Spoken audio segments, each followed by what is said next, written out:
welcome everybody to the 18th annual State of the Net. This has been we've been doing this for like 20 years, and this is a place where the internet policy community has been coming for almost 20 years. Thank you. It's good to see you in person after the pandemic. We've missed you. It's been really good for this community to get together. This community has always been really close. The issues are always evolving. One day you're opposed to somebody, the next day you're like partners with somebody on a policy perspective. The internet policy community is really unique. I've been proud to be a part of it for like close to 27 or 28 years. It is a great community, from telecom to cybersecurity to privacy, and now we have new technologies like decentralized web and Web3 that are coming online, and XR and VR.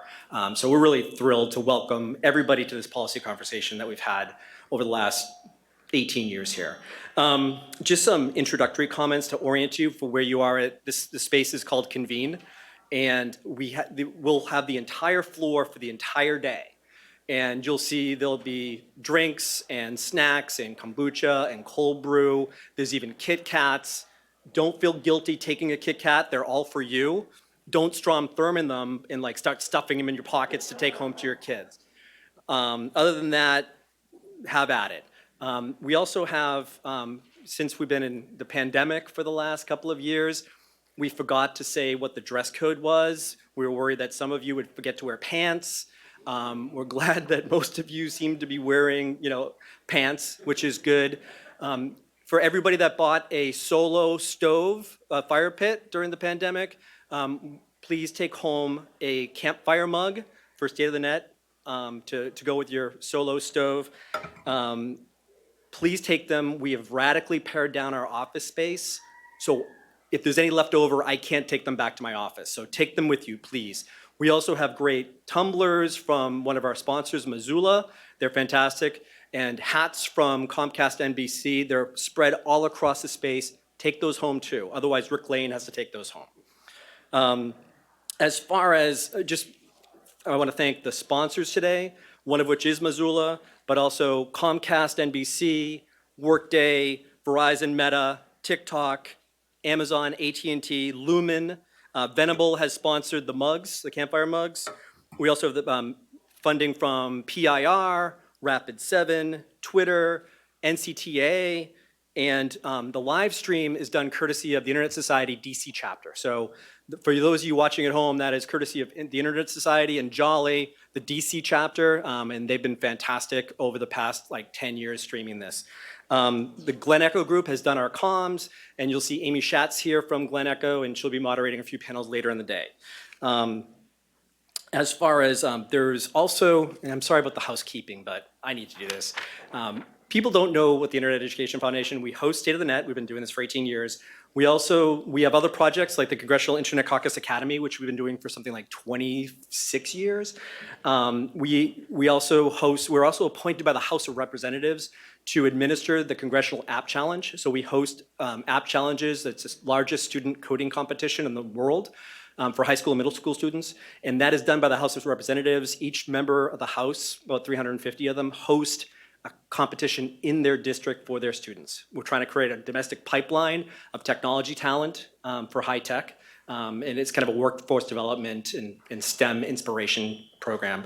We also have a few fiscal sponsorships. So we fiscally sponsor the Trust and Safety Foundation, which is the foundation for the Trust and Safety Professional Association, which we helped launch.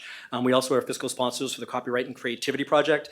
And then lastly, in a few weeks, we'll be launching kind of a focus on the decentralized web with the Decentralized Future Council. So we'll be doing a lot of work on that, which kind of reminds us of what we started doing 27 years ago. Trying to get people to realize that the internet was good for something, and that it's really not just for porn and piracy, that it's actually, one day it'll be useful.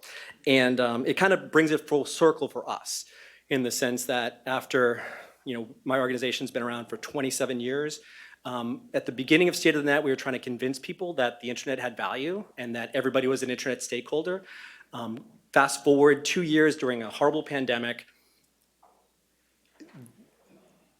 it's absolutely incredible to us that during the pandemic, people were able to work remotely, People were able to children were able to go to school remotely. People were able to connect to loved ones even though they couldn't see each other in person. That is an astounding thing. The network has held up beautifully. There has been almost no significant outages of any particular service. It was unimaginable when we started the Congressional Internet Caucus and the State of the Net that future would happen, and it's come full circle for us. We are really grateful that the internet has achieved this potential. There are also problems. I mean, there's where we are today with regard to the situation in Ukraine. The internet's being used for really terrible purposes, but also for amazing purposes. I just want to acknowledge that we'll get into the debates about misinformation and cybersecurity and things like that, but I wanted to take stock where we are today to say this has been a really powerful experience for us, that the internet has performed so well and has enabled so much during a really brutal pandemic. So with that, let me just also say that I mentioned the internet. I didn't mention one of our other projects, which is the Internet Law and Policy Foundry, which we created like 6-7 years ago for early career professionals. You'll see early career professionals from the Foundry with gold ribbons on that say Foundry. These are early career people, passionate, and we wanted to have a professional development network for them. During the pandemic, early career people haven't had the opportunity to network like older people like me have. We also have for them, so if you see somebody with the Foundry tag, introduce yourself to them and welcome them and talk to them. We also have a photo shoot for headshots for the Foundry Fellows. It'll be at around the noontime hour. And so every early career professional needs a headshot, for their professional, life, whether it be speaking and panels and things like that. So if you see a Foundry Fellow, that's one of our projects. We're super proud of it. They will be hosting Internet Law Policy Trivia Night after our reception. I don't know if anybody has participated with the Foundry Trivia Night before. Kurt Opsel is here from the Electronic Frontier Foundation with his smoking jacket to administer trivia. It is like a brutal, no holds bar trivia night. You're welcome to join. So that'll be at like 6:30. So let me just kind of then transition. I think I've said everything I've had to say. The hashtag today is SOTN 2022.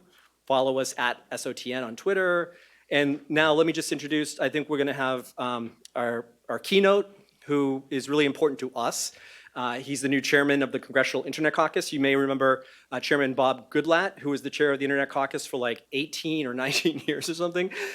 Chairman Goodlatte pretty much keynoted State of the Net for every one of the years we've had it. And now we have a new chairman who'll be our keynote speaker in the morning. After we get done with our keynote in the morning, we're gonna go into breakouts. And so people here will leave to go, some will stay here for kind of the EU-US conversation.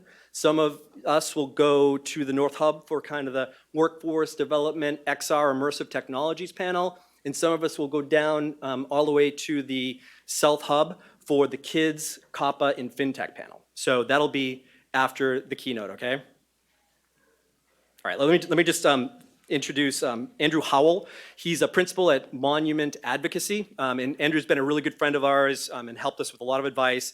We could not have done this without him, and he's agreed to help to do the fireside chat with Chairman McCall.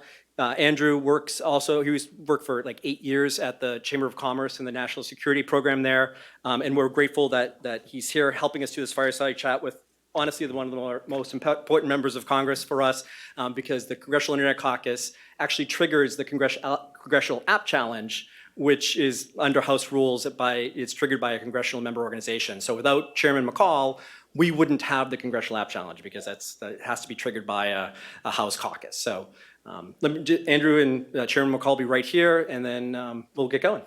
Thanks.